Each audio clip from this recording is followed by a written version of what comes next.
Hello, everyone. Welcome back to Threads from the Wheel. I'm Monica. This is my sister Heather, and we are here to discuss Amazon's The Wheel of Time. Yay! End of season 1. Final episode. Yeah. So given that we're finished season 1 now, I wanted to get into some things that I don't think they explained very well. Mainly the whole idea of ta'veren. Thane got into it a little bit here in this episode, but really it was mentioned once at the beginning of the first episode when Moiraine and Lan are watching that fellow be gentled. Because I don't think that's the same actor that's playing Logain, so I don't think that's who that was supposed to be. No, that wasn't Logain. I went back and looked, and it's not Logain. Because then what's her name would really be in some deep trouble with the Amyrlin seat.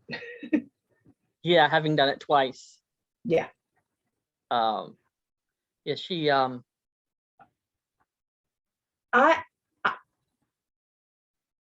she also said that that they got Logain in his sleep, and so that would have been triply bad. Yeah. How did you? Is that really what happened? Yeah. So yeah, that definitely wasn't Logain. Anyway, no. So in that scene, Len says, so "Where to next?" She says, "The Two Rivers. There's rumors of 4 ta'veren there." And that's all we get until this episode. What is a ta'veren? Why are there rumors of these 4 being ta'veren? None of that is touched on. So not really well. I mean, Moiraine says that, and then when she's talking to the Amyrlin seat, she mentions 5 ta'veren, and all in one excuse me, in one town. And that kind of clued me in that this means they're special.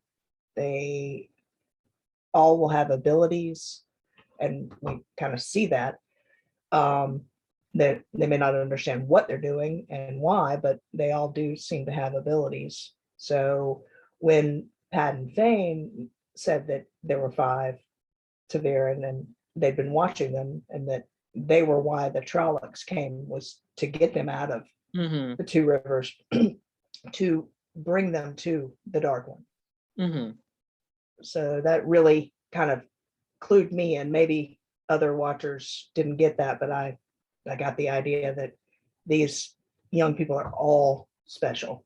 Yeah. I'm trying not to call them kids, because in my head, they're 20. Yeah, they're kids. But in the books, they're a few years younger. So yes, they really are kids. they're young people. I will be polite now.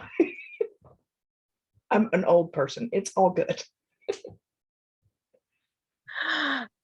So the Wheel of Time uses the threads of everyone's life as a thread and weaves it into the pattern, and then the pattern of an age is woven into an even larger pattern called the age lace. But every once in a while, the wheel needs to tweak something. So it will spin out a ta'veren, who for a day, a week, a year, some indeterminate length of time, will weave the pattern around them as opposed to the wheel weaving the person into the pattern. And like Thane said, you get 1 or 2 a generation, maybe, but 5 all in one village, that's unheard of. The last known ta'veren was Arthur Hawkwing. And that was 2,000 years ago, I think, 1,000, something like that. So they're rare. And I don't think they did a very good job in explaining why they're special, or what They bang chants. The heart of it. So let's get into the episode itself. We start off with Lews Therin Telamon.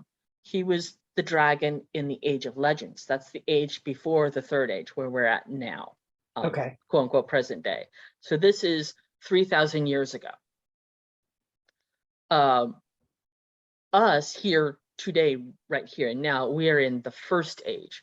So this is roughly 6,000 years in our future, though there is no set time length of an age. So we have Lews Therin Telamon, the dragon, talking with presumably a precursor to the Amerlin seat, even though in the books he was the one who wore the Ring of Tamerlane. So presumably he was the one in charge.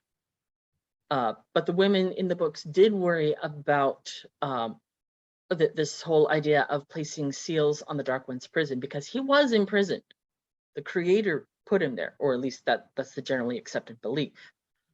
It was Aes Sedai who sensed an energy source that both men and women could use equally, as opposed to this whole divided nonsense, that they reached out, and it was outside of the pattern. That should have been their first clue, but it wasn't.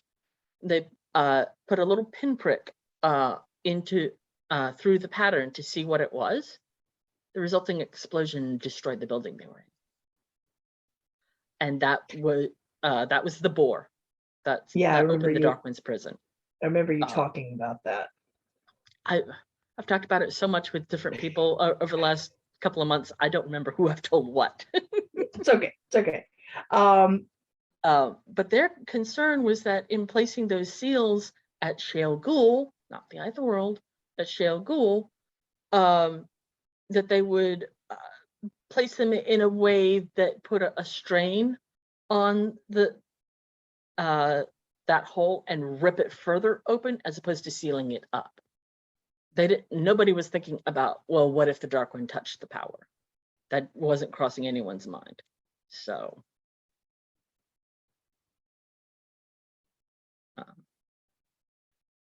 I think it was interesting that we actually get to see Lews Therin. We see him on page once in the prologue to book 1, and that's it. And the only description of him we get is a tall man just into his middle years, handsome once, but now with hair already more white than brown, a face lined by strain and worry, dark eyes that had seen too much. And this guy fits it.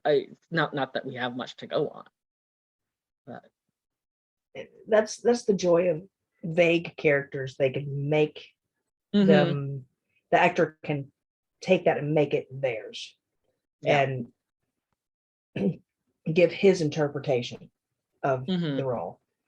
I really, really loved the costuming and the set for this scene.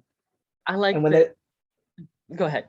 When they looked out the window, saw the world. Jokar carts. Wow, that world has fallen very, very far. Yes, someone messed it up bad. Magic and technology are hand in hand. Those flying things are called Jokar carts. And in the books, all we know is that they fly. Yeah, and that you can carry things around in them, or people. That's it. We get no more description than that. I thought it was visually stunning, and yes, the costuming was just awesome. I like that the costuming in this scene mirrors what we eventually see Ember Eyes in further into the episode. Yeah. So that was very much a style of that time. And they're speaking in the old tongue, which is something that's very prevalent in the books. I noticed she called Lews Therin the Dragon Reborn. He's the dragon. That's a nickname he got for his prowess in battle. Presumably he is also the Dragon Reborn because everyone's reborn at some point, but they don't know that. Well, I mean, they kind of know that. Maybe that might not have been a common belief at the time. that's where my confusion came in, because I wasn't Mhm. sure exactly who he was. Yeah. And what his relationship was to the rest of the story. Yeah, he's Rand in his previous life. Yeah, Well, one of his previous lives. I got that later in the episode when Hmm.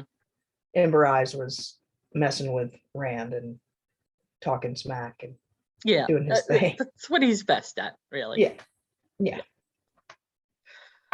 Um, Pretending to be super strong when he really isn't, mhm. and he really needs the dragon to do whatever to help him out. But he's going to Yeah. play it like, you need me, not I need you. So And yeah. we'll get more into that later. I also thought it was interesting that he called her Watcher of the Flame. In the books, the Amerlin Seat is Watcher of the Seals, the Flame of Tar Valon, the Amerlin Seat. The seals referring to the 7 seals on the Dark One's prison that are actually about the size of the palm of your hand. In the books, at least. But then we're off. Yeah, because to they've I'm made that big, all one seal. Yeah, yeah.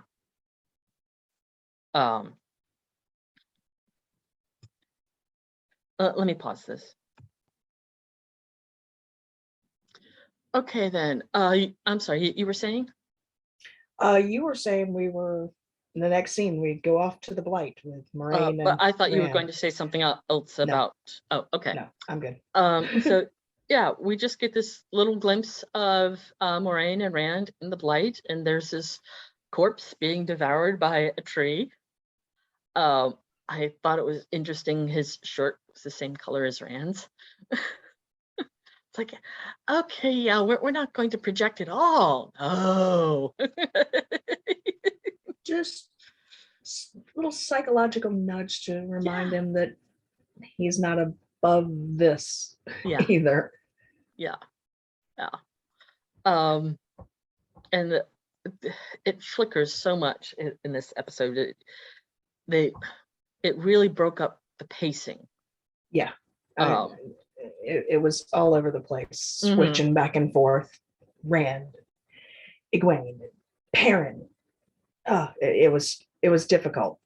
Yeah. And I know that issues with COVID and with the gentleman who played Matt, Barney his issue. something.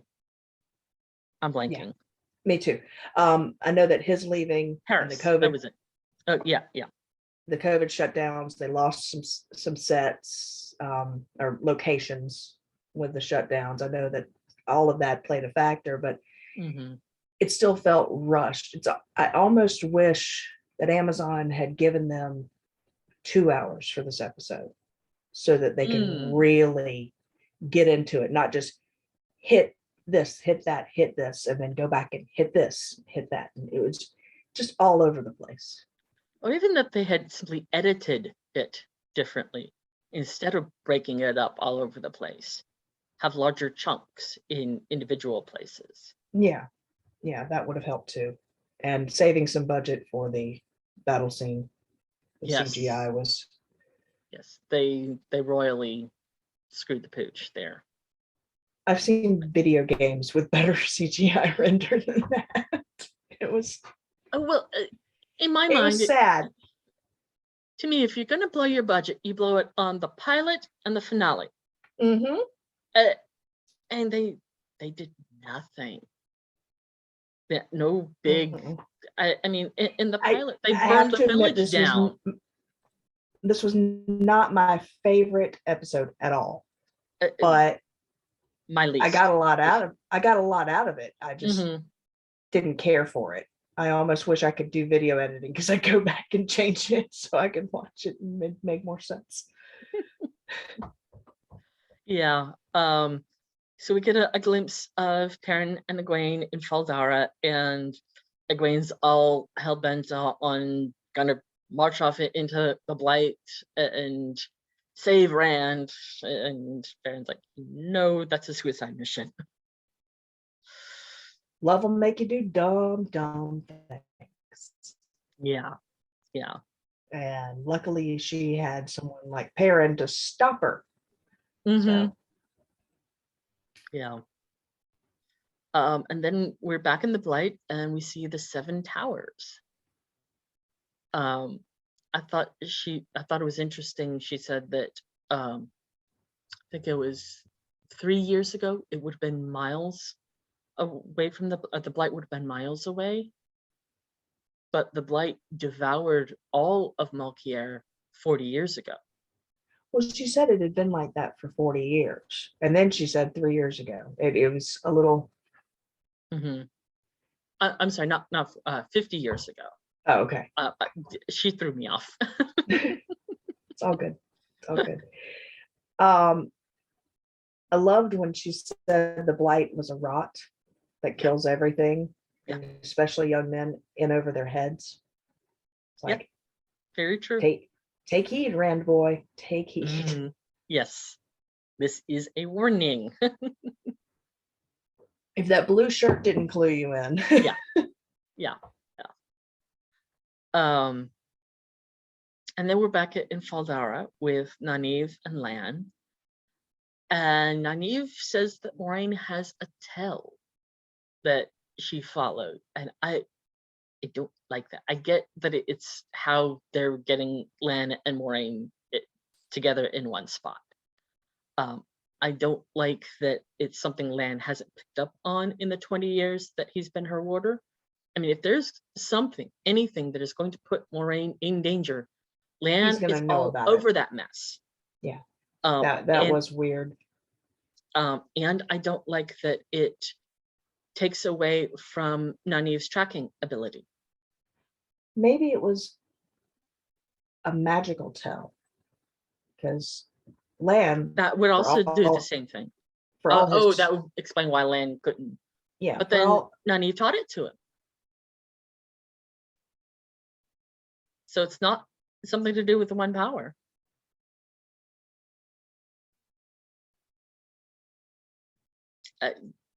Yeah, I thought that was weak.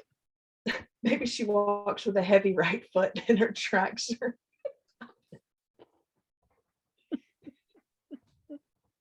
Like I said, that doesn't do either of them any favors.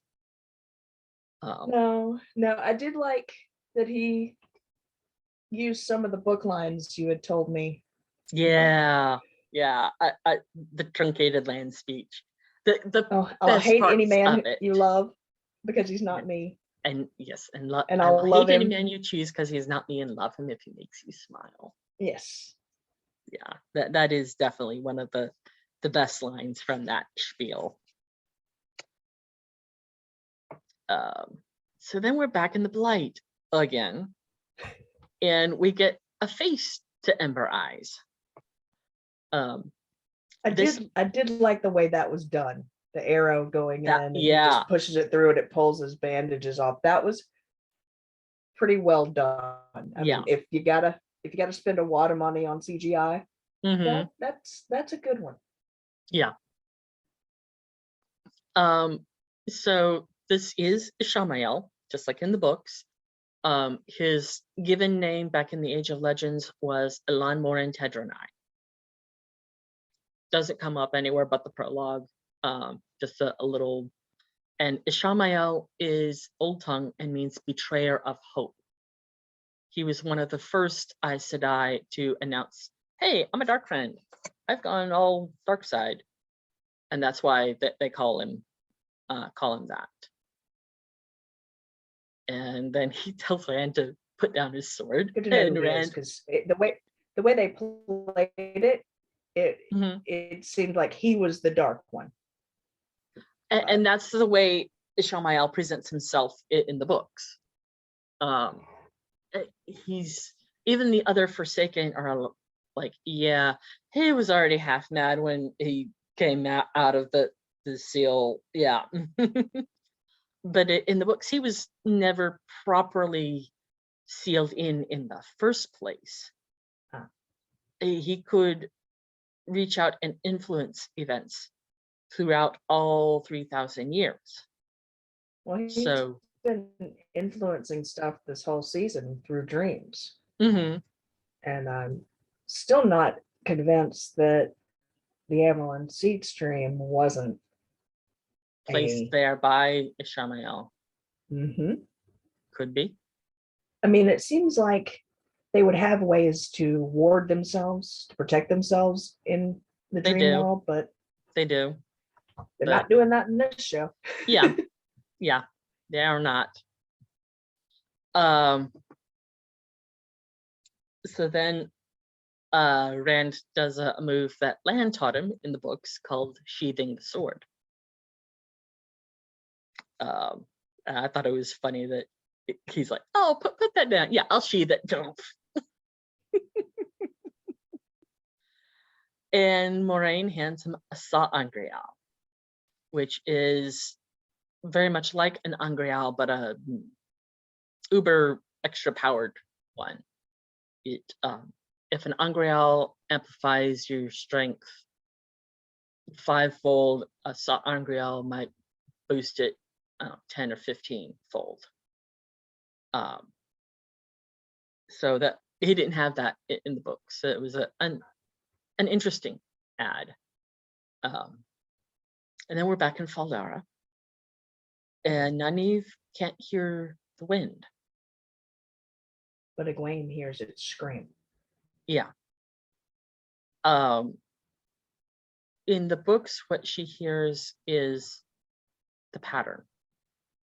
What she heard before as a storm is actually a major dangerous event, which takes on different meaning once she's outside of the two rivers. I thought it was odd that, like you said, Egwene could hear it, but Nynaeve couldn't.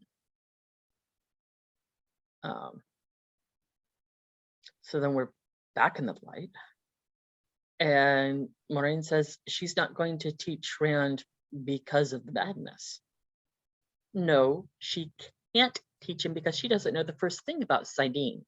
saidar, sure, but that's not what Rand needs to know. Well, she also wouldn't be able to see Mm-hmm. what he was doing anyway. Mm-hmm. So easy cop out, I guess, to just say, "Oh, I'm not going to teach you because it'll be there when you want it." I Yeah. hated her backstory when she talked about how she learned to channel. That was rough. And that's more or less from the books. It wasn't that she was having trouble channeling. She was coming up on, she was about to be tested for Aes Sedai. And you have to be able to do, I think it's 50 different weaves rapidly and calmly. And Elaida came in and was like, "I'm going to help you study." And did exactly what Moraine described it in the show. That's the character that I'm wondering if they're combining with Leandrin, because Elaida Dovrini Iroihan is also Red Aja, and also a Stark rating. Well, Willhead, yeah. I would have said the proper term for a female dog, but yeah. I was going to and then didn't. So then we're in the tavern and everyone's around Min like, okay, what can you tell us? Come on, we have to be able to save him somehow or other. In my notes, I have the kids go see men. Yeah. Looking for answers. And they're asking her questions, and all of a sudden, in Min's vision, everyone starts dying. Yeah. They see Nynaeve burning from the inside, and Min screaming, and then all of a sudden the horns blow, and you know that the big bad has arrived for Faldara. Yeah, and she saw something around Egwene. I couldn't make out what it was though. Did you? I didn't catch that. I was too busy looking at Nynaeve and going, "Oh my God, is she gonna die? What's gonna happen here?" Mm-hmm. It's, I mean, in the vision, she's literally her eyes are on fire and she's falling down. So Mm-hmm. Yeah. Um.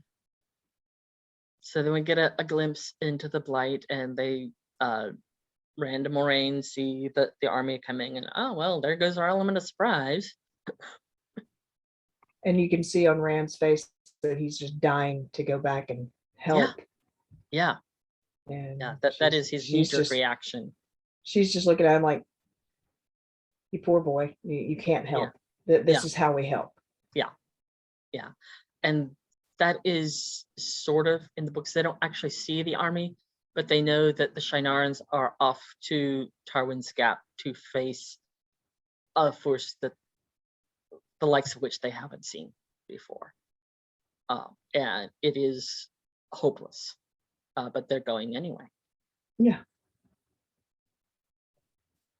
Yeah, Um, I said after the Amyrlin Seat stream that I thought this was a trap, and it was looking that way the whole time. mhm. And it still seems like it was a trap. But I don't think the Dark One knew who the Dragon Reborn was, but now he does. Yeah. He didn't know any more than Moraine or Lan. So then we're in Faldara, and Agamar actually admits to Lady Amelisa that she was right. Yeah, I noted that. I went, wow, he was wrong and he admitted it. Yeah. That didn't seem like it was in character for someone who I know nothing about and have Mhm. seen once. It just Yeah. it felt totally out of character. Yes. It's in And line with who he is in the books, but you're right. Given what we've seen of him in the show, no. it was big of him to do, but Mm-hmm. day late and a dollar short. Yeah. Yeah. For real. For real.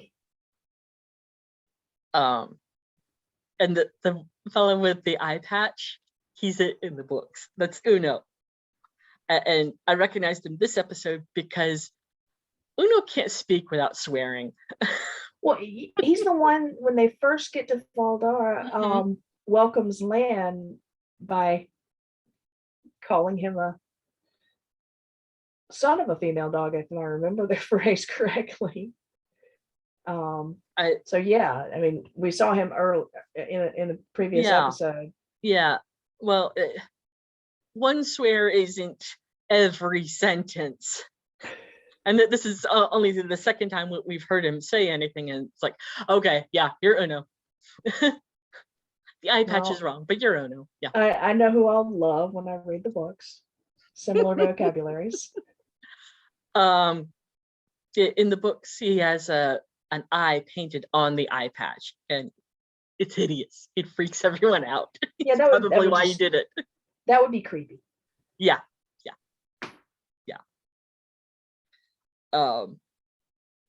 So I looked up Faldara, and the symbol of Faldara is a black hawk. That's why there's all those feathers on Agamar's cape.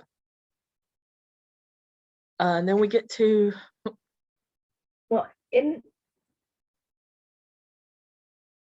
wouldn't like dark birds also be used by the Dark One if the trope is holding through this series? Wouldn't the Dark One use ravens or crows as well? Ravens and rats are his go-to spies. Actually, any animal can be used, but carrion eaters are the most easily accessed, and that's why they're the go-to suspects. I took the black feathers to be kind of a show to the dark friends. We eat those here. That's just what my brain did with those. You know, we don't tolerate that stuff here. If that makes any sense. That's just where my brain went with that when I saw his cave was all full of feathers, but he didn't seem to be. He didn't get that idea from it. I mean, you didn't know that Patton Fane was a dark friend until later, but you got the idea that there was something shady about that dude. Especially just continually hearing him whistle in the middle of the woods for no reason. Just there's this odd whistle. And then all of a sudden the Trollocs are there. I don't know. Anyone who sees Trollocs and is that calm is not someone you want to know. No. So then we get to the Blight, or the Eye of the World, and it's this giant pit. Which Rand recognizes because he's been there before, but not in this lifetime. This is where it starts annoying me. Because in the books, there is a... okay, the Eye of the World moves because it is guarded by the last of the... I forget what his race is called, but Semeshta is called the Green Man. And he refers to Loial as Tree Brother. He's this very Ent-like character. And he was put in charge of protecting this one place where the Eye of the World was put. And that's the pit, except it was just a set of stairs circling down. At the bottom is a pool, or what looks to be a pool. Mat kicks a pebble into it, and the image of the pebble grows until it just disappears. And they're like, okay, that's not water. What is it? And in the fight, it turns out that that is actually untainted Saidin for the Dragon Reborn to utilize in this battle. Men and women gave their lives to create this pure version because this was created after the breaking of the world, when all the men lost their minds. And in after the battle, when that pit is emptied, at the bottom of it is a trunk with a seal from the Dark One's prison, the Horn of Valir, and the Dragon's Banner, which is a white banner with a red and gold Chinese dragon on it. So it's a completely different setup. And the whole, I've been here, no, you're at Shale Ghul, which is a mountain further into the Blight, and you were dead by the time this place was created, and this is just all wrong. Well, Moraine said the Sangreal, is that, am I saying that right? Sa'angreal. Sa'angreal. She said that contained the power of like 10,000.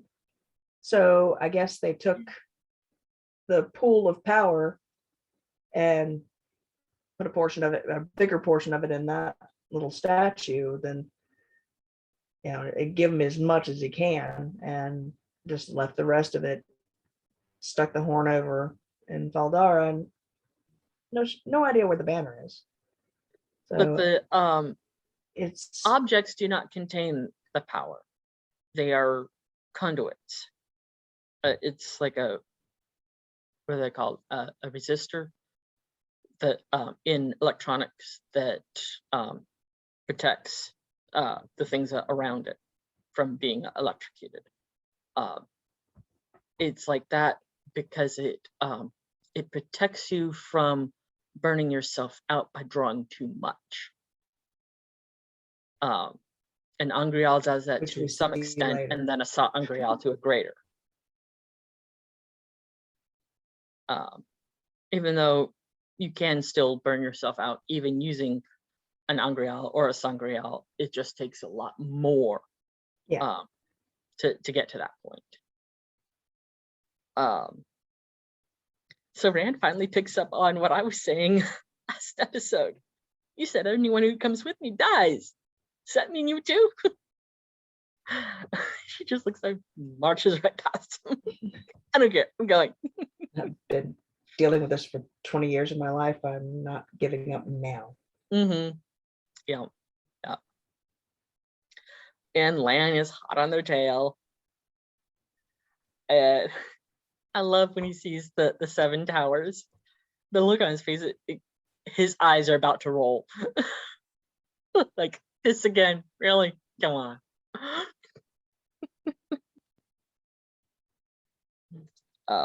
And then we're back in Faldara, and the Lady Amelisa is dressing her brother in his armor, talking about their father's armor. And the second he refused to put it on, I'm like, oh yeah, she's putting that on. Oh yeah. Oh yeah. As soon as he refused to wear daddy's armor, I'm like, yeah, you're So then we're back in the Blight, and it's like, what was this place? I recognize it. Yada, whatever's. Has the flashback of Luz. I had a battle with someone here. Luz Theron and Ishamael, Elanmor and Tedrona. And then we're off into fake Emmons Field. And this is completely out of the blue. I thought it was interesting that Rand and Egwene's child is named Joya. Because in the books, much later on, Egwene goes through a Tirangreal that shows her alternate versions, and she and Rand have a child named Joya. So I'm like, oh, we're just getting it from the other side.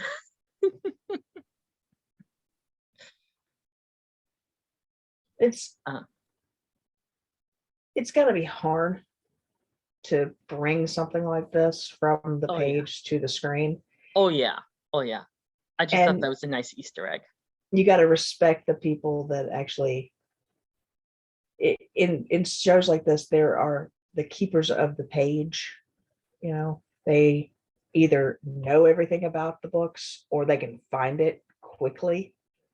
And from that, this person is doing a good job.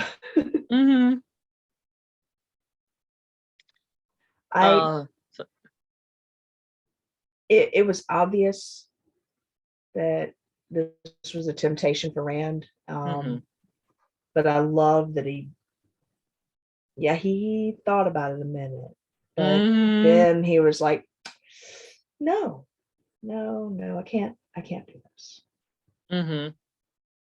And back in the Blight, Moiraine is holding a knife to his throat, and if he chooses wrong, he's dead. But how's she going to know if he chooses wrong? The reaction from Ishamael would let her know. Yeah. And even if he didn't choose wrong and she killed him, wouldn't that just kind of keep the age going until somebody else could come along? No. Tarmangaiden is coming whether they like it or not.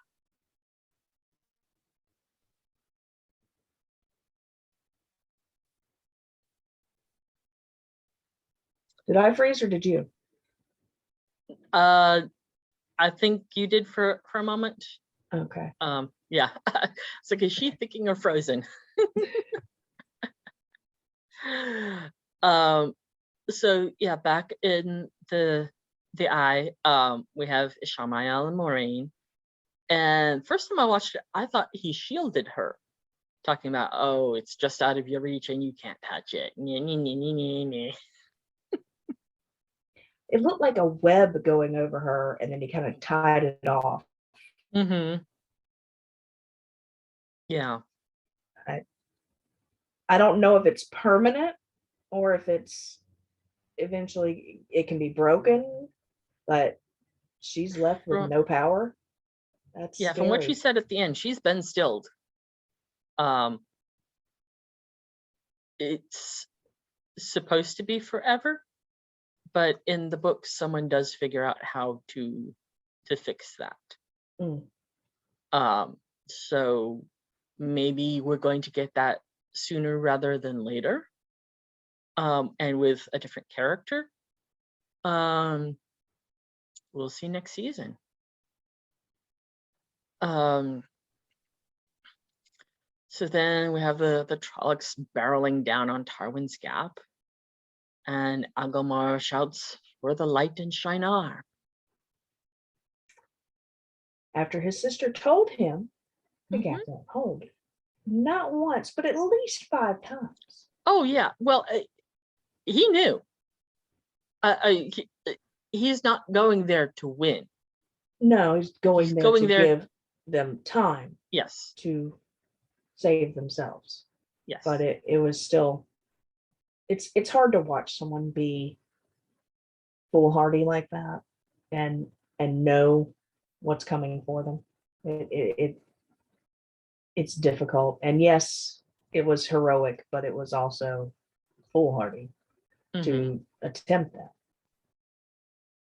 But I understand the motivation. It just Mhm. doesn't make it any easier to watch. Yeah, he can't not try. That's just not who he is. Makes sense. So then we're back in Faldara, and the lady Amelisa is giving orders that every candle is going to be lit, and there's not going to be any shadows for a Fae to hide in. Mm-hmm. What idiot let a candle go out in the Borderlands? You don't do that nonsense in the Borderlands, because there's always the possibility of a Fade showing up like that. This isn't a one-time off thing. That's constant. Yeah. And then we have Uno and this other fellow digging up under Agomar's throne. I heard that the other fellow, the one with the beard, was supposed to be Ingtar, but Ingtar plays an important role in book 2, and the actor isn't available for season 2. So they made him someone else from the books, and we'll get another Ingtar next season, or an actual Ingtar.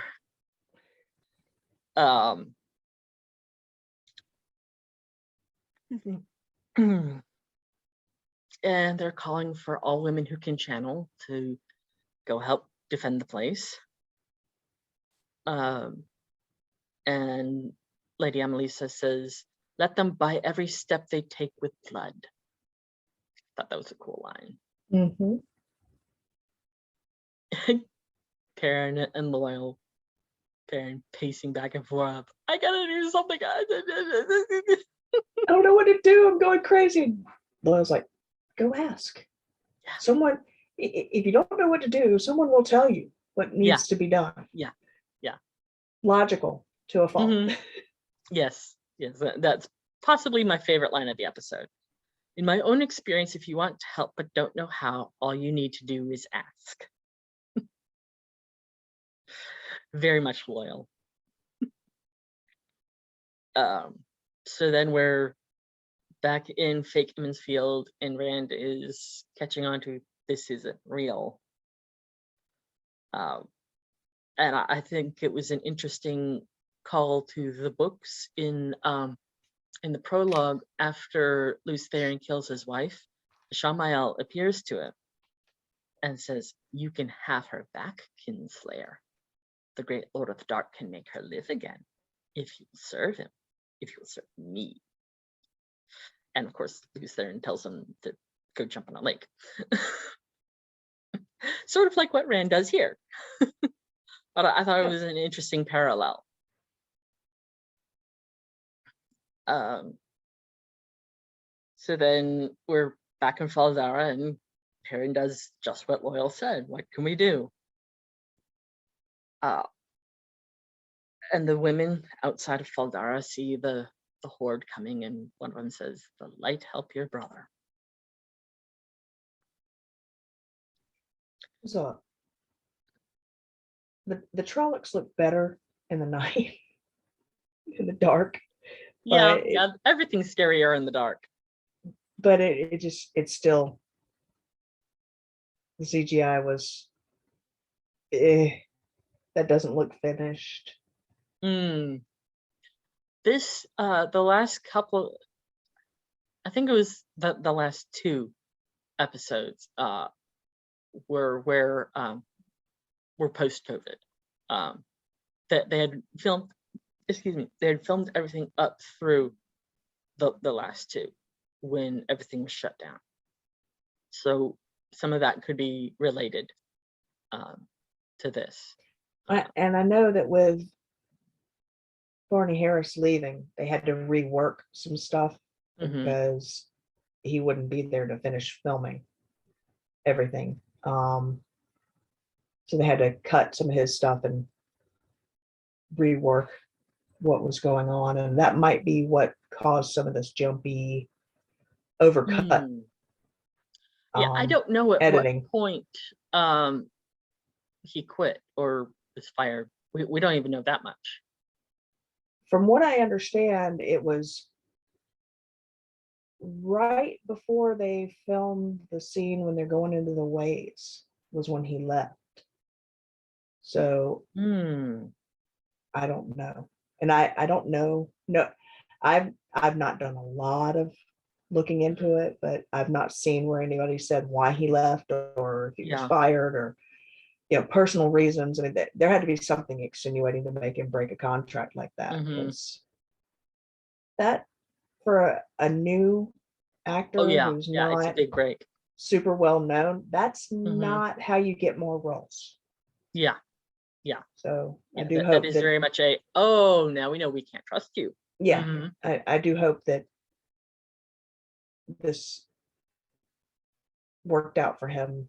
Whatever was going on that he had to leave, I hope that it was resolved well, and he's not in trouble financially or legally or whatever, or health because he was wise. doing a great job with what he was given. I liked his character, and he, even sick, he could make me laugh, when Matt's under the influence of the dagger, he could still make me laugh. So, and I hate it for him. And then Agumar gets stabbed through the gut. Yippee skitty. Well, I mean, you knew it was coming. It doesn't make it any easier to watch, but you knew.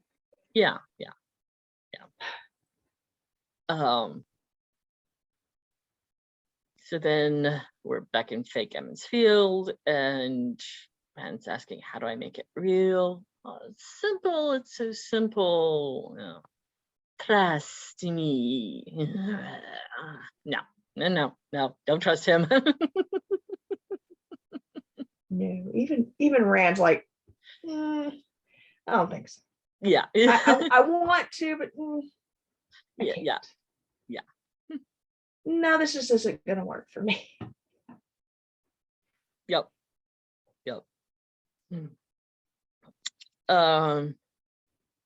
And then we're outside, and Moiraine's almost cutting his throat. We see a little blood. It's like, really? Do you really want to do that? See the bead of blood. She's just letting that dude know she didn't come here to play. No, she did not. That's for sure. So then we're back at the keep, and some words are spoken outside the door, and how do you know that? But the door is open. ga- The- Who gave you those words? yeah. And it's Padden You had the Fane. right password, so we open the door and we lose our heads. Yeah. So yeah, we've got Padan Fane, yay.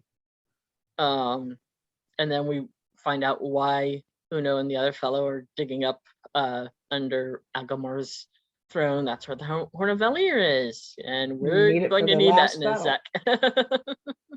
I need that for the last battle. But it says the dragon is supposed to have it for the last battle. So they're kind of, if that was the last battle, that wouldn't have worked out well for them because the dragon's way off in the Blight. They don't No, know no who the horn. dragon is. No, but They just know it's needed, so we better dig it up. What now? But it's going to be needed, so yeah. it can't stay under the throne. That's all they know.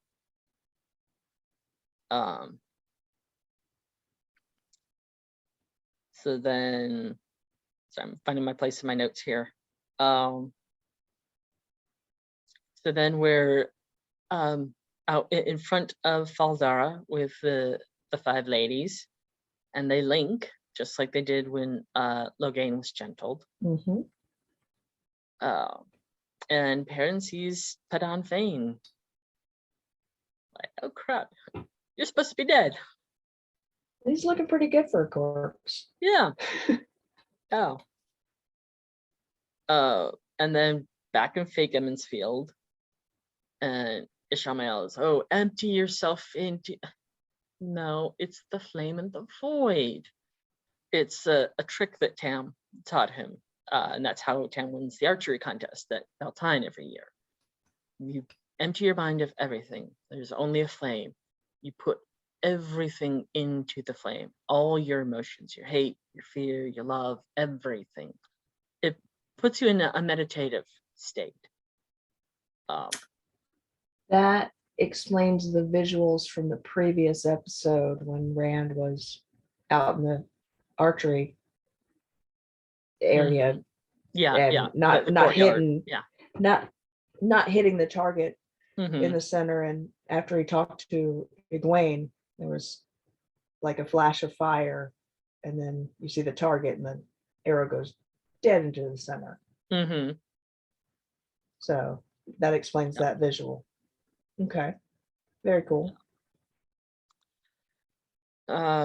So Rand starts channeling, and we're a few seconds in, but no taint.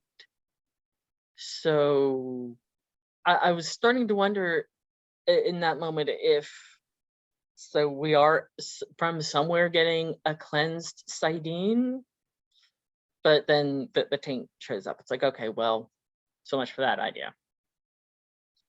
And then we're back in the eye, and Ishamael's taunting Moraine because that's what he does.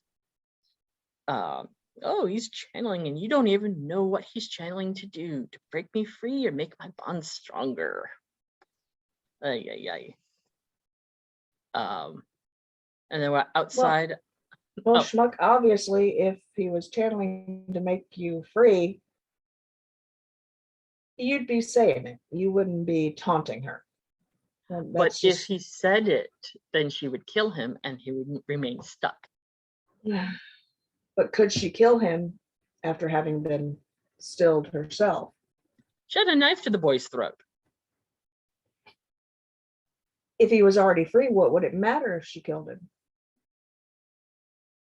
Isn't that the point of him from Okay, you're saying that he would be taunting her afterwards, not okay. I was thinking during. The process. If Moraine killed Rand before he could finish, then he would. Then Ishamael would still be stuck. I just took that as more. Yeah, I took that as more smack talk. Just messing with her head. Mm-hmm. Yeah, totally was. And Amelisa is channeling through the other four, saying, I need more. And we don't know how weak she is, but apparently she isn't all that strong, or she would have graduated.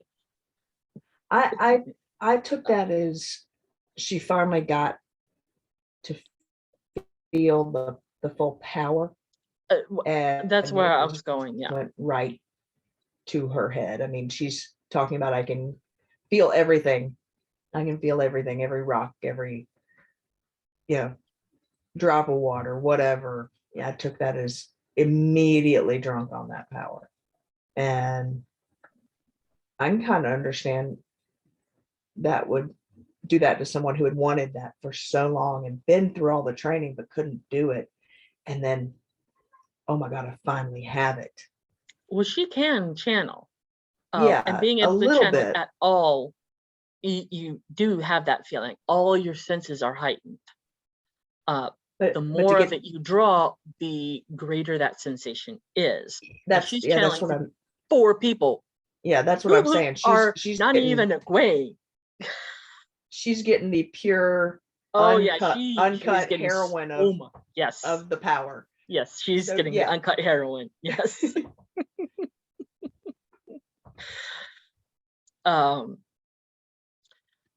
So then Rand starts channeling, and maybe it's going to go through the sa'angreal. We don't know at this point.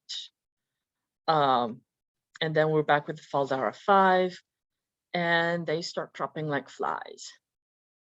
You're and she's not. just pulling that power as fast as she can. Yeah. And not.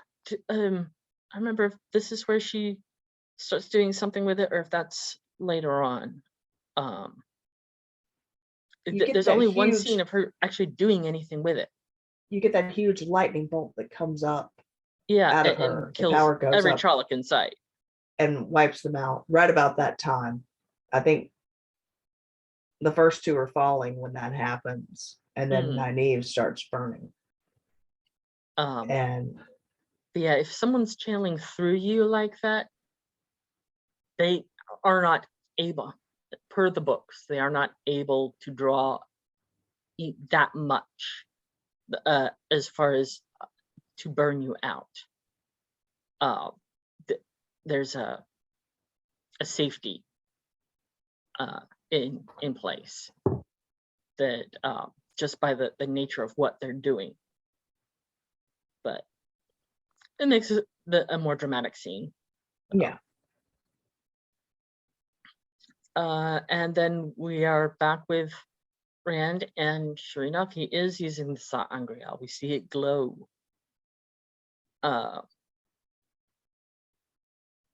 And Samael is whispering all his, oh, you can remake the world to exactly the way you want, which you actually can't, but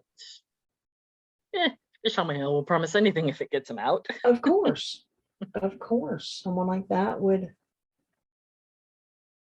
say that you could, bring the moon to Earth or whatever, if that meant, and he got what he wanted.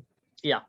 And the look on his face when he realized that Rand wasn't doing what he wanted was beautiful. Yeah. And Rand saying, that woman who doesn't care about being the wisdom, about being Aes Sedai, that's not the woman I love. I thought that was that was a good moment.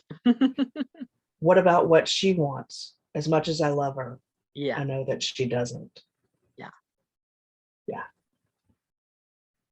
I thought it was interesting though, when we're going back to the real world and Rand is standing there and clearly pulling all this power, and Ishamael just stands there and takes it. It's like, no. Any sane person would at least duck or something, but nope. He just stands there like a post. So then we're back in Falzara, and Uno is injured. Oh no! And if Fane kills Loyal, I'm hunting down some writers. That was another issue with this episode. Mhm, There's like 3 or 4 cliffhangers at the end of mhm. this episode, and that's just about 2 or 3 too many. Yeah, yeah. Uno looked to still be alive. Injured, sure, but alive. Loyal is injured, and then we hear a stab Yeah, off camera, and we don't see Loyal after yeah, that. So, yeah, that's going to be a no. Amazon, I think, would lose a lot, if not all, of the book fans if they killed off Loyal at any point. yeah. Um, I can see that. I like him. I mean, you got to have a way to get exposition in and make it interesting, and he yeah, does it. He does it very well.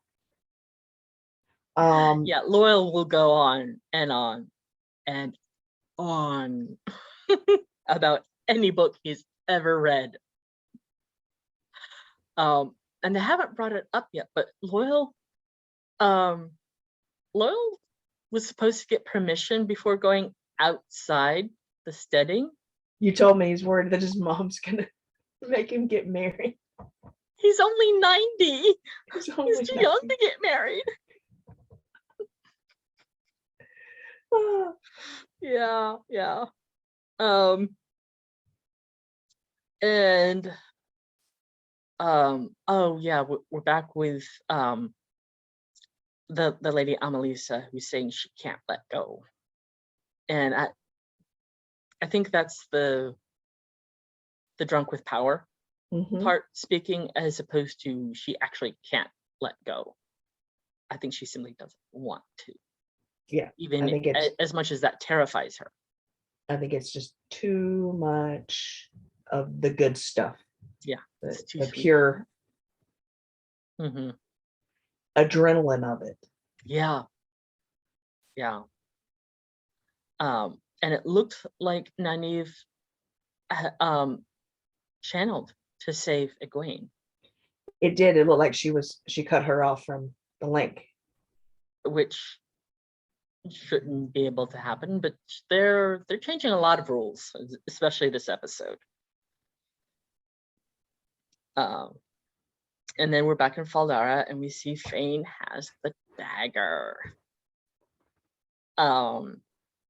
which is in line with the books, sort of, because yeah, Matt carried the dagger and has been tainted by Mordeth, but in the books, when Fane followed them into Shadar Logoth, he was touched directly by Mordeth. And Mordeth was as violent fighting the shadow as ever the shadow itself was. So then gaining a human form again, but it's a soul that's been touched directly by the Dark One, he goes a little nutcase. Almost split personality. And then he starts talking about how the Dark One wants balance. The Dark One doesn't want balance. The Dark One wants to win. Well, in most of the twisted minds of evil Mm-hmm. followers, balance is evil winning, because they see when good or light wins, that's unfair. But when we win, that's That's balance. just and right. Yes. Yeah, the pattern goes for balance. But yeah. And then we see Matt swagger into Faldara for like half a second. And my question is, how did he get there? He could not have navigated the ways by himself. He simply doesn't have the knowledge. And going on foot would have taken much longer. So unless it's just one of those, it's in the script things. Maybe he had help from a dark friend. Maybe That would be interesting. one of the Red Aja said, we don't want to deal with him. let's just take him and throw him back in there. Who knows? Yeah. And then we're back at the Eye of the World, and Moraine is saying, "Oh, we can't go back to Faldara." And I'm like, "What do you mean? Where else are you gonna go?" And Rand's like, "I'm not going anywhere. Tell him I died." She's like, "I can't lie. You'll think of something." I love how yeah, you'll get around that. I know you. He was about the whole thing. You have your ways of making things Yeah. sound the way you want them to. Yeah. And part of me understands why he's, heading off on his own. He doesn't want to be around his friends and people he loves because he's afraid he's gonna kill them or hurt them. Yeah. Because Yeah, he's afraid this power is gonna make him nuts. Like and it's he done does every do other that man. in book 2. He takes off because It he's kind of afraid makes of hurting sense. people. Yeah.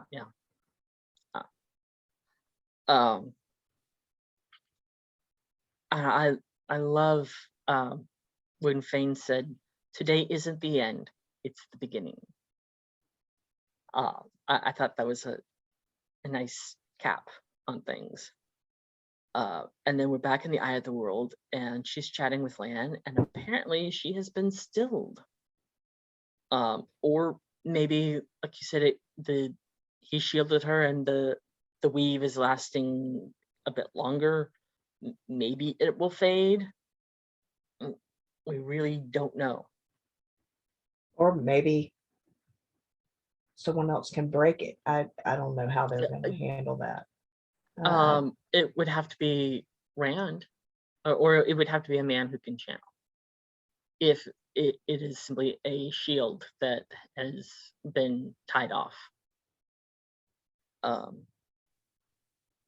So then we have Egwene over presumably Nynaeve's body, except death can't be healed, so she's only mostly dead. I knew you would get my reference.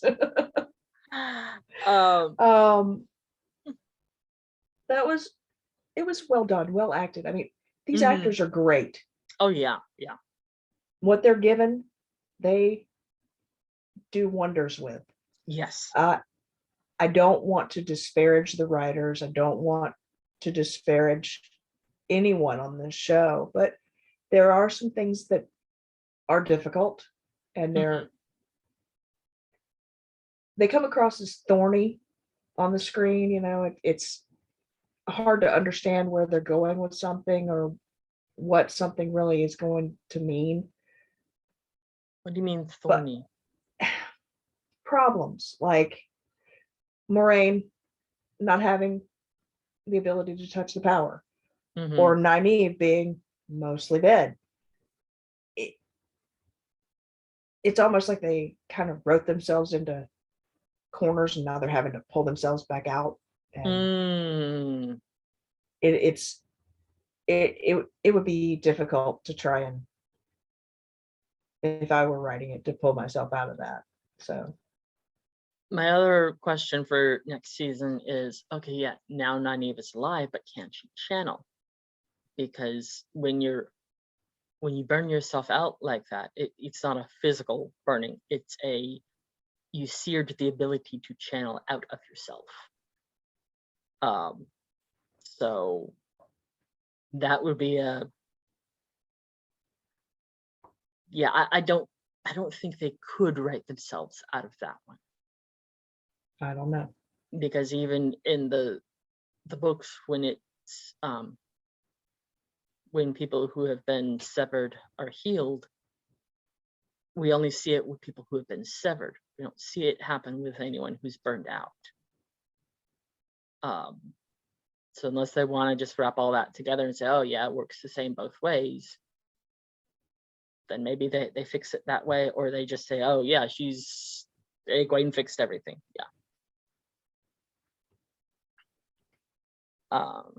No way of knowing what they're gonna do. Yeah. Oh yeah. Next season. I hope next they don't. year. I hope they don't make us wait too long for this next season.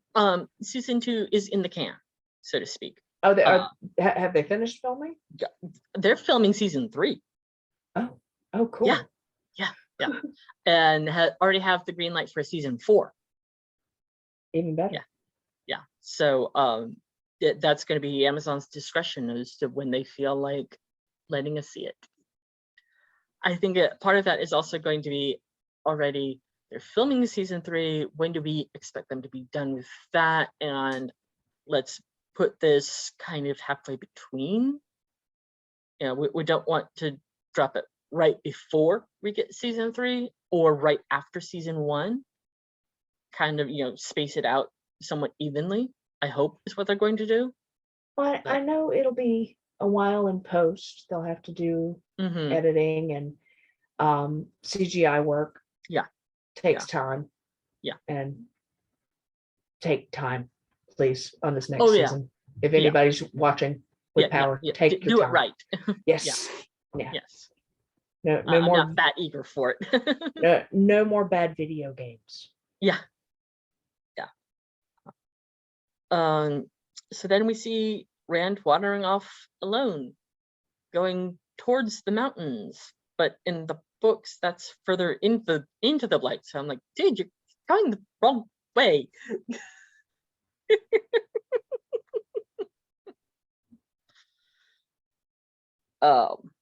So, but who knows what the topography in their version is like. Maybe he is heading out. And then we see Lan finding Moraine, and the seal is broken. Except Lan and Moraine are right. Nothing, no power can break Quain-Diar or Heartstone. It's just, the thing is, the seals have been on the Dark One's prison for 3,000 years. The Dark One is weak, or is weakness. The Dark One has corrupted like a rot. Everything, including those including the seals. So a fall from the table would break a seal at this point, because it wasn't destroyed with power, but with corruption.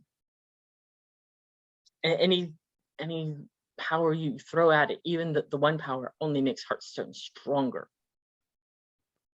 So I thought it was odd that they made this choice here. And then we see the ships. What did you think? What did that poor child do to those people on the boat to deserve a fate like that? Good Lord. The Seanchan don't care. Seanchan probably didn't even see the kid. It struck me. This poor child's playing on the beach, and all of a sudden, this rogue tsunami wave just comes out of nowhere. Yeah.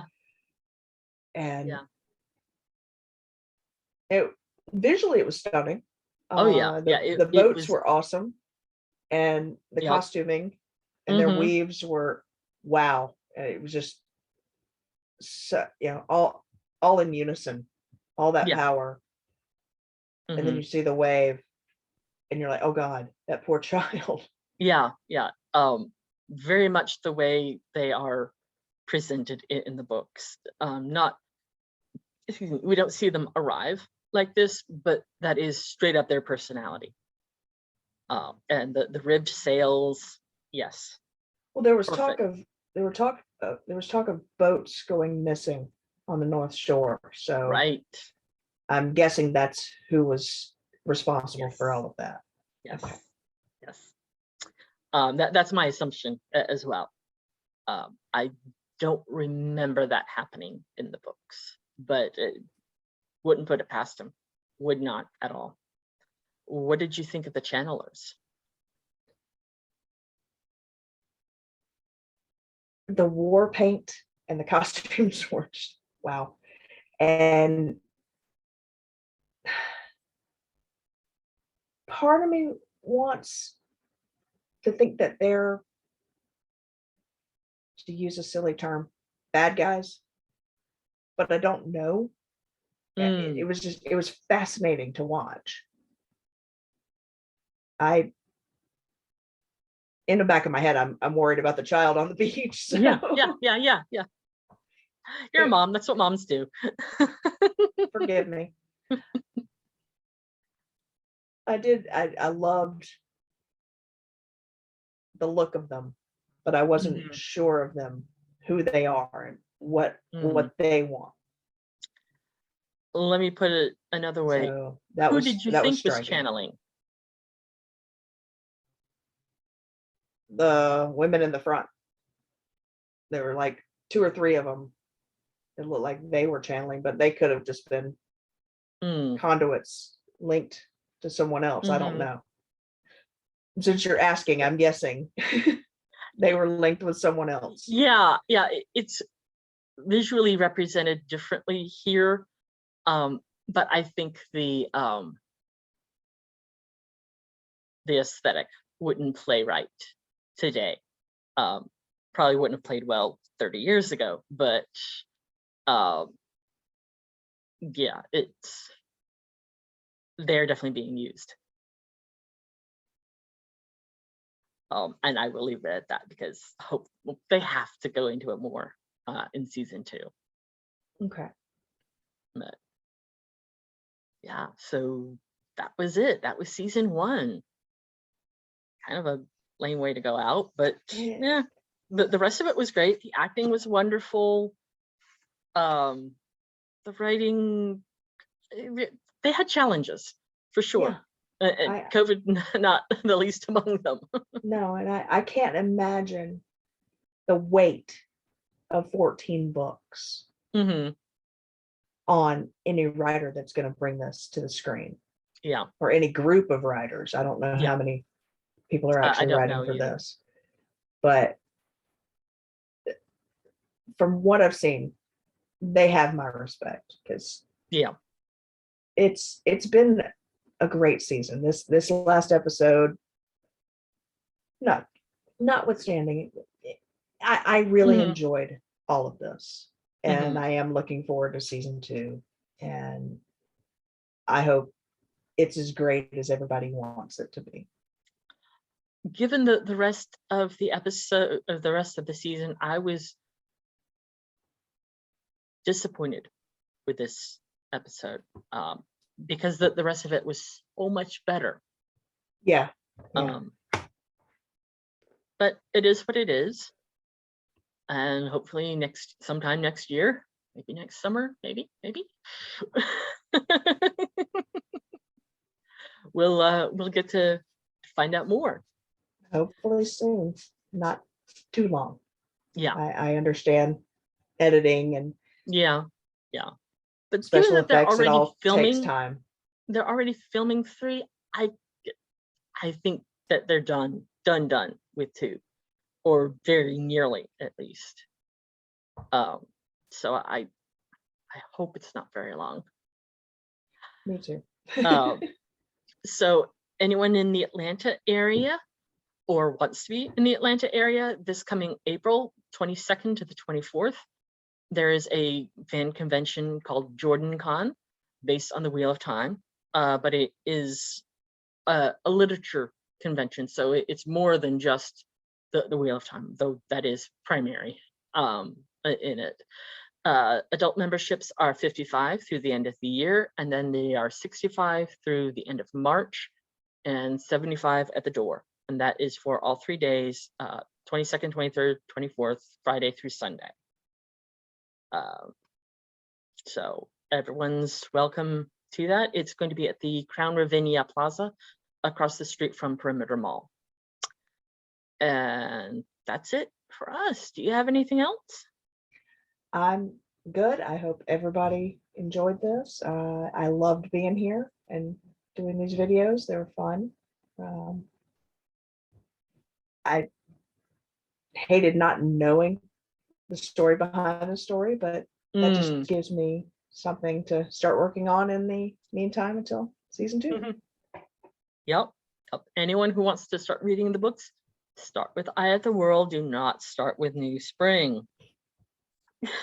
It spoils too much of Eye of the World. Though, having watched this season, maybe that does some as well in different ways. But yeah, okay. As always, if you have any thoughts, leave a comment below. If you have a lot of thoughts, then send us an email, threadsfromthewheel@gmail.com. Click like and subscribe, and we will see y'all next year. Bye.